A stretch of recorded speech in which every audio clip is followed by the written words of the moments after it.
So we had a great workout. We had a good post-workout meal. We posted it up. Nice pasta, meat pasta dish. What quite possibly could make you crazy when we discuss this ontology is to think that this secret organization has left you out of all of its claims. You're not a part of it. You're just a goyim or a sheeple, and you don't really matter.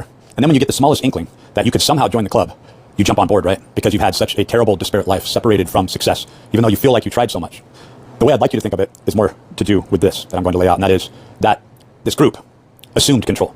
They didn't look at the reality or the ontology. They looked at a blueprint, and they said, we're going to get as close to the reality of complete and total exploitation within the spheres of these particular fields of principle. That is, if you just want to abstract it into the material and the immaterial, you can look at it in that way. You can go ever deeper when we look at epistemology and ontology, getting into symbols, nomenclature, geometria, where you begin to see the zodiacal signs are tapered in as well into these arms, these signatures, these signets of time and space, right? Because these events that are happening out in the open, such as the Charlie Kirk assassination, which is really just this scripted, convoluted mess that is staged so that you will further think that there is something so complex involved. Where the truth is that this group began to detail how they were going to go about usurping any other competing factions and completely taking over the field of reality that we are all stuck in, that we all live within.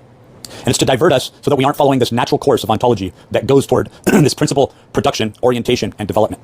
So while we are trying to live in their world, we slip away from the world and the reality, the grip that we should have within our own, the specter of our own reality. And even more so, we are disenfranchised by their socioeconomics, their political systems, and even further burdened by the economic disparaging, the populist movement, right? Feeling and thinking like we can't move ahead. We celebrate their holidays. We celebrate their work week. We celebrate their banking system. If I was to say that the simplest way to get out of this terrible mess that we're in is just to quit all things society.